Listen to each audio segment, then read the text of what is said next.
오늘은 우리가 처한 환경을, 하나님 환경을 통해서도 말씀하신다고 했잖아요. 그러면 이 환경의 진실이 뭔가 이거를 보려는 마음 자세로 오늘 배워볼 텐데, 우리는 있잖아요, 하나님이 알려주실 때까지 우리가 처한 환경 속의 진짜 진실, 진리를 알 수가 없습니다. 여러분 이걸 늘 생각하셔야 돼요. 이거를 생각 안 하면 우리가 딱 환경을 보고 이거구만. 여러분 심지어 하나님을 잘 모르고 교회 오래 다녔던 사람들도 내 일이 어떤 게 잘 풀리거나 어떤 문제 사건에 뭐가 달라지면 이거 그때 그런 건가 보다 감을 잡아요. 근데 그게 하나님에게서 온 건지 아니면 내가 해석한 건지는 분명히 차이가 있을 거예요. 그런데 그 환경을 진짜 확인하려면 결국에는 하나님께로부터 들어야만 우리가 그걸 알 수 있더라. 모세가 처한 환경을 한번 볼게요. 출애굽기 5장에 가보면 하나님이 모세를 불러가지고 이집트에서 430년 산 이스라엘 백성들을 구원해내라고 하시죠. 가서 뭐 파라오가 말 안 들었고 이것도 다 듣긴 들었어요. 그런데 아무튼 가서 모세 아론이 하나님 시킨 그대로 파라오 왕한테 가가지고 이스라엘 한 여호와께서 이렇게 말씀하십니다. 내 백성을 보내라. 그러면 그들이 광야에서 내 앞에 절기를 지킬 것이라 하셨습니다. 하나님이 말씀하신 대로 했죠. 그러면 좋은 결과가 있을 줄 알았더니 파라오가 단호히 거절하죠. 하나님도 거절할 것을 말씀하시긴 했어요. 그런데 파라오가 얘기했죠. 나는 여호와란 하나님 모르는데 내가 왜 보내야 되지? 여러분 우리가 파라오여도 절대 안 보낼 겁니다. 그렇잖아요. 우리나라에서 저 일을 담당하고 있는 그 계층이에요. 그 사람들.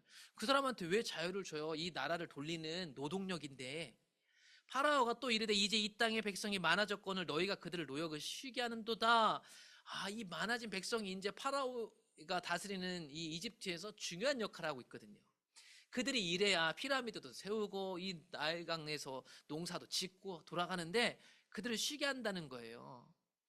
파라오가 그날에 백성의 감독들과 기록원들에게 명령했습니다. 너희는 백성들에게 다시는 벽돌에 쓸 지푸라기를 전과 같이 주지 말고 그들에게 스스로 집을 짓게 해라. 여러분 하나님이 모세에게 파라오가 거절할 것은 알려줬지만 이런 더 많은 시험과 도전이 있을 거라고는 아마 상상하기 어려웠을 거예요. 그래가지고 이 이스라엘 백성들이 모세와 아론이 그 말을 한 것 때문에 물량은 그대로 맞춰야 되는데 그 자기들 해야 될 일이 더 늘어나게 된 거죠. 그들이 전에 만들 벽돌 수요대를 그들에게 만들게 하고 감하지 말아라. 그런데 이들이 전에는 쓸 지푸라기는 제공해 줬는데 이것도 스스로 구해서 해라. 그러니까 물량을 맞추려면 이게 엄청 힘들어진 거죠. 그러면서 얘기합니다. 그들이 게을르다 소리질러 이르기를 우리가 가서 하나님께 예배드리자 한다. 게을러가지고 가서 제사 드리자고 하고 있다. 그 사람들의 노동을 무겁게 함으로 수고롭게 하여 그들로 거짓말을 듣지 않게 하라. 여러분 보시면 지금 이들을 구원해내겠다는 하나님의 말씀은 복음이거든요. 그런데 복음이 거짓말이 돼요. 그러니까 세상 힘이요 찍어 눌러가지고 하나님 나라의 소식을요 거짓말로 만들어내요. 여러분 우리는 믿음으로 살잖아요. 복음으로 살거든요. 하나님 우리를 하늘 백성이래요. 그래서 하늘 백성이 살아가야 될 삶이 있어요. 가치관이 있고. 근데 세상에 살다 보면 사람들이 그렇게 사는 사람 바보래요. 우리를 멸시해요. 그렇게 사는 사람들 우습게 생각해요. 이제는 힘으로 찍어 누르는 시대니까. 돈이 최고예요. 돈에 다 끌려다니니까. 교회도 돈에 다 끌려다니잖아요. 그러니까 교회에서도 힘이 작동하는 거예요. 힘이. 이게 정말 다 무너졌다는 거예요. 이게 세상이 복음을 억압하는 법입니다. 그들이 파라오를 떠나올 때 이런 명령을 듣고 이스라엘 지도자 나올 때 모세와 아론이 길에 서 있는 것을 보고 그들에게 이르되 너희가 우리를 파라오의 눈과 그의 신하의 눈에서 미운 것이 되게 했다. 그들의 손에 칼을 줘 우리를 죽이게 하는도다. 여러분 모세와 아론은 이스라엘 백성을 구원하려고 자신의 세금을 내려놓고 왔어요. 죽을 각오하고 파라오 앞에 섰거든요. 그런데 이스라엘 백성들이 이런 것 때문에 원망하기 시작했어요. 얼마나 억울해요?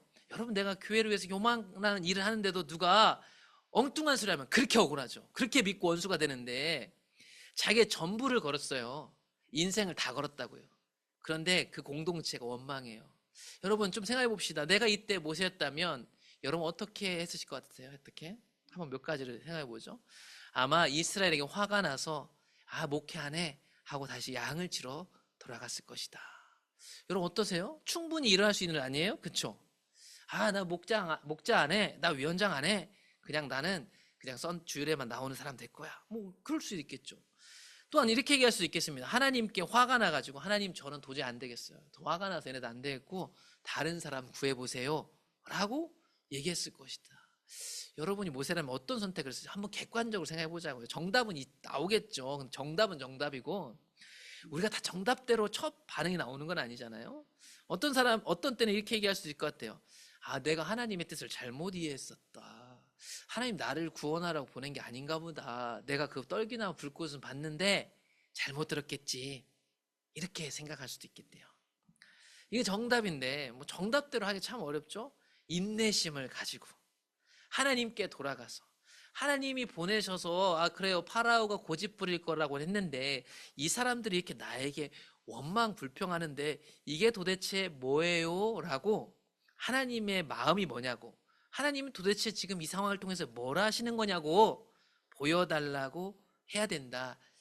이게 우리가 취할 태도겠죠. 그런데 모세도 보시면 모세의 반응도 정답 반응은 아니었습니다. 처음에는 보시면 모세가 여호와께 돌아와 말하죠. 주여 어찌 이 백성이 학대를 당하게 하셨어요.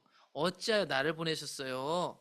내가 파라오에게 들어가서 주의 이름으로 말함으로부터 그가 이 백성 더 학대하잖아요. 주께서도 주의 백성을 지금 도와주시지 않고 있는 거 아니에요? 라고 이 진실, 이 비밀스러운 상황에 담겨져 있는 비밀을 아직 다 알지 못했어요. 그러나 결국에는 하나님 앞에 있었던 모세는 하나님으로부터 응답을 듣게 되죠. 그러나 기다림의 시간이 좀 필요했던 것 같아요. 이런 모세와 같은 우리를 하나님이 인내하시더라. 여러분 신앙이라는 건 뭐냐면 하나님이 나의 주인이 되는 거예요. 그러니까 더 이상 예전에 내 모습으로 살지 마세요. 다른 사람한테 보여주려고 하는 게 아니고 하나님이 주인이시잖아요. 그럼 주인 말 들어야지 왜 여러분 마음대로 하려는 거예요? 그거는 하나님이 주인 아니란 뜻이에요. 내가 주인이란 뜻이에요. 그게 우상숭배예요. 다른 게 아니고. 그래서 하나님이 나의 주인이 되신다는 거는 내가 없어지는 거예요, 여러분. 나를 부인하는 거예요. 근데 없지 않죠. 여기 있잖아요. 그런데 그걸 따르지 않는 거란 말이에요. 다 있죠. 성깔 다 있어요. 그리고 안 부리려고 해도 안에서 다 있잖아요. 그런데 그걸로 살지 않겠다고 끊임없이 믿음으로 고백하고 결정하는 사람들 아니에요? 그 대신에 누구의 뜻을 따라요? 하나님의 뜻을 구하는 거예요. 잘 모르겠죠. 왜냐하면 내 뜻이 항상 강력하니까 잘 몰라요. 여러분 금방 알 수 있을 것 같으세요? 하나님 뜻 잘 분별하는 사람들도 계속 넘어져요. 실수하기도 하고. 그런데 그런 과정에서 하나님의 뜻을 구하고 거기서 알게 됐으면 선택하는 거예요. 그분을 따르는 거예요. 오늘날 여러분 우리가 여기로 갔을까요? 저는요 잘 모르겠어요. 오늘날 신앙이 우리 한국교회 신앙이 다 아직 자기 부인도 안 돼요. 예전에는 다 갔는데 다시 원점으로 처음으로 자기 부인이 안 돼. 자기 부인이 안 되니까 갈등이 일어나고요. 다툼이 일어나고요. 서로 미운 거예요. 이거 저 사람이 잘못해서 그런 거 아니라니까요. 그 사람 잘못이 있는데 결국엔 왜 교회 안에서 이런 것들이 계속 생기는가? 자기 부인 안 된 사람들이 가득해요. 자기 부인 안 된 사람들이 교회에서 오래 있으면서 많은 일들을 해요. 그러니까 갈등이 생기는 거예요. 그래서 지금 우리 교회가 하고 있는 게 뭐예요? 하나님 자꾸 구하고 있는 거예요. 여러분 하나님 뜻에 움직이셔야 돼요. 여러분 내가 갖고 있는 자기 부인이 안 된 사람이 교회에 힘을 발휘할 수 있습니다. 그래서 숫자도 늘릴 수 있고요. 자기 마음대로 끌어갈 수 있어요. 그래서 내가 사람들한테 박수 받을 수 있어요. 그런데 그게 하나님 앞에 섰을 때도 그런가는 다른 문제예요. 오늘날 교회는 숫자만 늘어나면 사람들한테 어떤 명망을 얻고 내가 지도자가 되면 사람들한테 내가 인정을 받으면 내가 하나님 뜻대로 살았다고 착각해요. 내가 하나님 뜻대로 살겠다고 착각해요. 그런 사람들 이야기가 다음 주에 그 마태복음 7장에 나오죠. 여러분 이게 진짜 무서운 거예요. 저는요 목회를 한순간부터 이게 너무 무서웠어요. 항상 교회 안에서 리더가 된다는 건 정말 무서운 일이에요. 나 하나도 감당하기 힘든데 하나님의 뜻을 구하고 성도들과 함께 중요한 결정을 내라는 위에 있다는 건요 정말 두려워야 될 일이라는 거예요. 내가 부인돼야 돼요. 하나님의 뜻을 구해야 돼요. 이것은 머뭇머뭇하라는 얘기가 아니에요. 하나님의 뜻을 구하고 대가 지불하고 선택하고 용기를 내는 거란 말이에요. 그게 하나님 주인 되신 삶이다. 그런데 나의 하루하루를 자세히 묵상해 보자고요. 여러분 어떠세요? 여러분 잘 살지 모르겠어요. 그런데요 저는요 그래요. 대부분 우리가 기도할 때도 그렇고 마음 자세도 그렇고 생각과 행동이 뭐가 대부분 있냐면 내 중심적으로밖에 살 수 없구나라는 걸 아주 쉽게 발견하죠. 너무나도 화가 많이 나고 자존심도 많이 상하고 내 뜻대로 하고 싶은 거예요. 그런 가운데 우리가 하나님의 뜻을 구하는 건 얼마나 인내를 필요하겠어요? 그리고 하나님이 얼마나 우리를 기다려주시는 거겠어요? 이런 우리를 하나님이 기다려주고 계신 거예요. 그러면 하나님은 잘 기다려주시면 계속 기다려주세요. 이게 옳은 태도예요? 옳은 태도냐고. 근데 오늘날에는 옳은 태도가 아닌데도 하나님 기다려주시는 분이지, 저 강도처럼 언젠가 만나겠지. 여러분, 이게 태도가 성경이 말하는 태도냐고요? 아니잖아요. 그렇죠? 하나님이 나의 주인이 맞으시다면 우리의 초점은 어디에 있어요? 내 삶의 초점이 하나님께 있는 거예요. 하나님께. 다른 사람이 어떻게 말하는지, 혹은 내 연약한 감정이나 과거 경험이 요러요러하면 좋겠다라는 것보다 하나님의 초점이 있어서 하나님께 묻고 구하게 되는 거예요. 하나님이 원하시는 게 뭘까?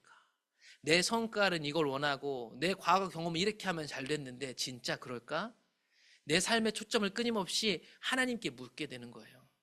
그리고 내 삶의 주도권자가 누가 되시는 거예요? 하나님 되시는 거예요. 여러분, 주도권 싸움 하지 마세요. 교회의 모든 주도권은 누구에게 있어요? 하나님께 있는 거예요. 하나님께. 그래서 그 하나님께 주도권을 갖도록 하셔야 되고, 내 삶의 지도자가 되실 권리를 누가 갖고 있어요? 하나님께서 갖고 계세요. 이걸 여러분들이 드린 거예요. 내가 예수를 믿는다고 했을 때는 이제는 내 삶을 지도하실 권리가 하나님께 있습니다 라고 얘기하는 거예요. 그래서 내 안에 있는 내가 끊임없이 불쑥불쑥 올라와도, 그래 때로는 실수해도 내 지도자가 되신 주님이 오시면 이게 잘못됐다는 걸 깨달아라. 그러면 용서도 구하고 미안하다고도 하고 삶을 바꿔야 돼요. 근데 오늘날은 너무 얼렁뚱땅 넘어가는 거죠. 교회 안에서도 마찬가지. 실수를 얼마나 많이 해요? 많이 하면 내가 그때 잘못했다 얘기해야 되거든요. 안 한다니까. 안 해요. 잘못한 것을 가지고도 어떤 권위를 가지고 이렇게 하시면 안 되죠 이러면 이유를 막 대는 거야. 이유를. 미안합니다. 내가 그렇게 했으면 안 되는데, 이렇게 얘기해야 되는데 얘기를 안 해. 자기가 실수했을 때는 얘기를 않고 다른 사람이 했을 때는 잘못했죠 이걸 또 요구하는 거예요. 우리가 그렇다고 오늘날 교회에. 그러니까 싸움이 나죠. 그러므로 우리는 하나님으로부터 진리, 하나님이 말씀하신 진리로부터 이 상황을 확인할 수 있어야 될 것 같아요. 오늘 읽은 본문을 보시면, 그런데 이 진리는 지식이 아닙니다, 여러분. 뭐 이렇게 구절이 있어 거기 대보는 게 아니고, 예수님 말하잖아요. 내가 곧 진리다. 예수님 그분 자체가 길이에요. 길로 가는 어떤 방법이 아니라고. 예수님 그 자체가 길이고, 예수님 그 자체가 진리고, 예수님 자체가 생명이에요. 그런데 이 자체를, 인격을 정보로 대체하는 거예요. 그러니까 예수 믿으면 천국 간다 이라는 이 정보를 가지고 내가 진리를 안다, 생명이다, 길이다라고 착각하고 있는 거예요. 그러니까 길 되시고 진리 되시고 생명 되신 그 대신 인격이신 주님을 아는 것이 신앙이란 말이에요. 그분이 나의 진리예요. 그분이 나의 생명이에요. 그분이 내 방법이라고요.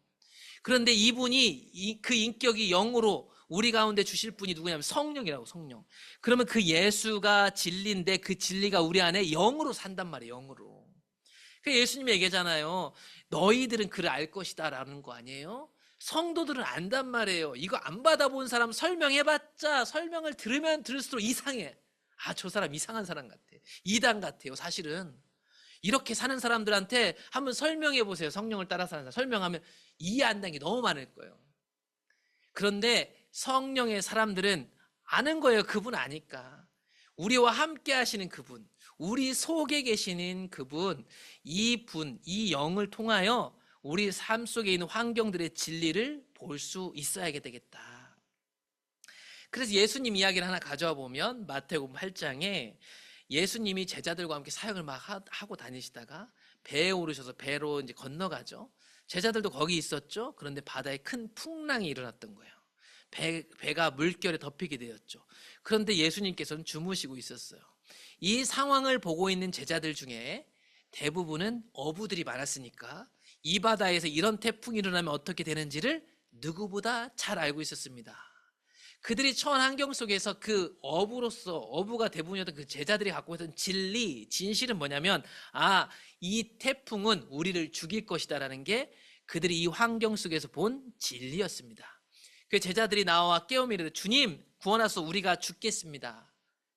그런데 배 뒤편에서 주무시고 계셨던 진리 그 자체이셨던 예수님이 이 상황에 대해서 진실을 가르쳐 주시는데, 예수께서 이르시되 어찌하여 무서워하느냐 믿음이 작은 자들아 하시고 곧 일어나사 바람과 바다를 꾸짖으시니 아주 잔잔하게 되거나. 이게 무슨 말이냐면, 제자들은 죽을 거라고 생각했던 환경, 그러나니 예수님이 있으면 죽지 않는다라는 게 진실이었습니다, 이 상황에서. 그래서 예수님은 이들에게 믿음이 작은 자들아, 이 앞에서 예수님이 하신 일을 수도 없이 봤죠. 진리이신 예수님과 함께 이들은 먹고 자고 살았죠. 그런데 또다시 풍랑이 오니까, 태풍이 오니까, 자신들의 경험에서 봤던 우리를 죽일 수 있는 태풍을 보니까 이거는 우리가 죽는 상황이다 라고 파악했지만, 주님이 오셔서 진리가 오시니까 이 상황이 파악되죠. 이건 죽는 게 아니라 주의 구원, 우리를 위해서 오신 메시아이심이 드러날 또 하나의 사건이라는 사실이 드러나게 되죠. 그래서 이 환경을 통해서 그들은 진리가 오심으로 깨닫게 됐습니다. 이분이 메시아구나. 그래서 이 사람들이 놀랍게 여기기를, 이가 어떤 사람이기에 이런 바람과 바다 순종하는가.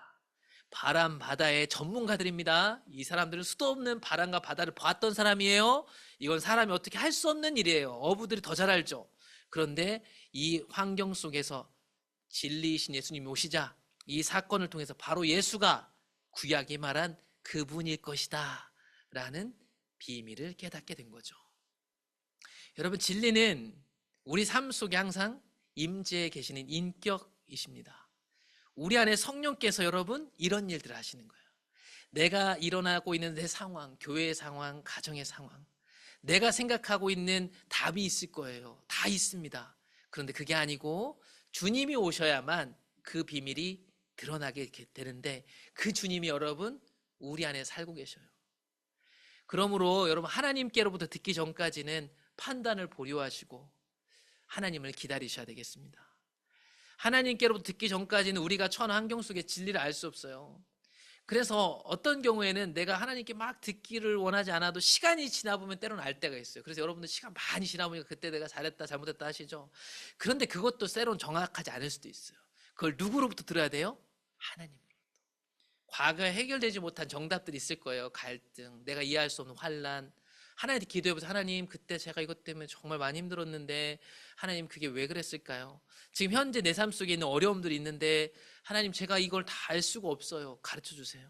내 생각에는 이렇고요, 저렇고요, 이렇다고 판단되는 게 맞아요? 아닌 것 같은데 하나님 뭐예요? 이런 자세로 기도해야 되는 거예요. 그분이 진리세요. 그분이 진실을 알고 있는 유일한 분이세요. 그 진리가 우리 삶 속에 임재하셔서 적극적으로 활동하고 계시잖아요. 그게 성령 충만이잖아요. 그러면 그분한테 들으셔야 돼요. 그분이 말하지 않으면 한 발자국도 안 걸어갈 것처럼 그분을 기다리셔야 돼요. 근데 오늘날에는 기도는 참 짧아요. 그렇죠? 시간을 말하는 게 아니에요. 우리의 계획에 늘 앞서 있어요. 그래서 그게 우리의 기도를 이끌어가요. 그래서 그저 하나님 듣고 싶어요 하는 기도를 하려고 하면 너무 지루한 거예요. 기도가 안 되죠. 그래서 기도 제목을 줘야 돼요. 그래서 여러분들이 기도 제목 붙잡고 막 기도하게 돼요. 기도에 불이 오르죠. 그럼 막 열광적으로 기도해요. 막 시원해요. 아, 좋아요. 그런데 삶은 하나도 이해할 수 없어요. 또다시 가서. 그게 반복되어 있는 거예요. 그래서 교회 와서 기도할 때는 되는 것 같은데 삶에 가서는 하나도 안 되는 거죠. 오늘날 우리가 그런 상황이 있는 건 아닐까. 예수님이 어떤 장례식장에 가셨어요. 근데 그 장례 현장에서 일어났던 일도 이거와 비슷했어요. 나인이라는 도시에 살고 있는 과부 집에서 장례식이 났어요. 과부 집에 장례가 났는데 보시면 그 과부는 한 죽은 자를 메고 나오고 있었는데 이 과부의 독자였어요. 독자. 과거에는 과부인 것도 사회적으로 약자인데 아들이 없다는 건 더 불쌍한, 최고 불쌍한 사람. 지금 우리 주변에 최고 불쌍한 사람 생각해 보세요. 최고 비참한 사람. 한 독자를 둔 과부가 자신 청년 아들이 죽어가지고 나오는 것을 예수님과 제자들이 봤죠. 주께서 과부를 보시고 불쌍히 여기사 울지 말라 하셨어요. 과부는 울고 있었어요. 과부가 이 상황을 해석하는 것이 이 울고 있었다는 것에 다 해석되어 있죠. 아이고, 박복해가지고 남편도 일찍 잃더니 외아들 아들까지 잃어버리다니, 그 슬픔을 자기의 그 환경을 자기가 해석함으로 거기서 고통스러워하고 있었던 거예요. 과부가 해석하고 있는 자신의 상황, 처지, 환경은 과부인데 독자까지 잃다니 비참함의 극심이었죠. 그런데 진리가 계셨잖아요. 예수님이 계셨잖아요. 그러면 진리가 오셨으니 그 환경의 진짜 비밀이 이제 드러날 때가 됐어요. 가까이 가서 그 관에 예수님 손을 대시니까 맨 자들이 서는지라. 예수께서 이제 청년아 내가 내게 말하노 일어나라 하심에 죽었던 자가 일어나 앉고 말도 하거늘 예수께서 그를 어머니에게 주셨다. 여러분 여기 있는 사람들 중에 단 한 사람도 이 사람이 살아날 거라고 생각하지 않았을 거예요. 아마 이 환경은 다 똑같이 해석할 거예요. 아이고 저 과부 진짜 고생 많이 했는데. 그런데 거기에 진리가 오시니까 우리가 보지 못했던 진실이 밝혀졌어요. 예수님이 그를 부활시키셨고 죽은 자를 살리는 예수님이 그곳에 드러나셨어요. 구약에서 말씀하셨던 그분이 그들 눈앞에 나타나게 된 거예요. 그래서 모든 사람들이 이 예수님의 사건을 통해서 하나님을 만나게 되었어요. 하나님을 보게 됐다는 거예요. 그래서 이들이 두려워하면 하나님께 영광을 돌리게 됐죠. 그런 이 사건은 하나님께 영광 돌리기 위해서 있었던 사건이나 사람들은 알지 못했어요. 주님 오셔야 됐어요. 이 상황 안에 갇혀있던 사람들은 울기만 하고 어쩌면 하나님을 원망하고 하나님 살아있긴 한 거야. 저렇게 불쌍한 과부, 독자까지 이뤘는데. 그런데 그분이 오시자 모든 진실이 밝혀졌고 사람들은 하나님께 영광을 돌렸으며 큰 선지자가 우리 가운데 일어나셨도다 하고 하나님께서 자기 백성을 돌보셨다 라는 것을 느낄 수 있었어요. 로마 핍박 아래서 신앙한다는 건 참 힘든 일이었죠. 그들은 구약에서 말씀하신 하나님이 보낼 사람들을 기다리고 있었어요. 그런 가운데 이분이 큰 선지자다, 하나님께서 여전히 우리를 돌보고 계셨다라는 것을 이 진리가 오심으로 드디어 밝혀졌던 거예요. 불과 얼마 전까지, 이 청년이 일어나기 전까지 아무도 몰랐던 진리가 밝혀졌고 이런 예수님에 대한 소문이 두루두루 퍼져나갔더라. 말씀을 정리해 봅니다, 여러분. 상황 속의 진리를 환경을 보고 내가 갖고 있는 지식이나 경험이나 내가 갖고 있는 어떤 일하는 관습이 아니고 하나님으로부터 보려는 자세가 필요할 것 같아요. 왜냐하면 하나님께 듣지 않는 한 환경 속의 진리를 우리는 알 수 없기 때문입니다. 그래서 성령님이 하나님의 말씀을 가지고 나의 환경에 대한 하나님의 관점을 드러내시니까 이런 마음 자세로 신앙하고 이런 마음 자세로 교회 생활을 하시면 좋겠습니다. 여러분 오해하지 말 것은 이거는 교회 생활 소극적으로 하라는 얘기가 아닙니다. 자기에게 주어진 권한이 있고 책임이 있어요. 여러분 그냥 교회 왔다 갔다 거리는 것처럼 아니에요. 여러분들이 이 교회에 등록하고 앉아있는 그 순간부터 여러분들의 자리가 생기고 여러분들이 해야 될 일이 생기고 일 시킨다는 얘기가 아니고 내 책임과 권한들이 다 생겨나시는 거예요. 그 속에서 하나님이 우리에게 맡기신 것들이 있을 거예요. 그 속에서 이런 자세를 보고 따라가신다면 정말 멀지 않은 때에 하나님을 더 깊이 알게 되고 사랑하게 되시고 사명자로 불타오를 거라고 저는 생각합니다. 남은 또 한 주가 있으실 텐데요. 이 말씀들, 이 자세를 가지고 여러분들의 상황과 환경을 보시고 진리이신 주님을 찾고 구하시면 좋을 것 같습니다.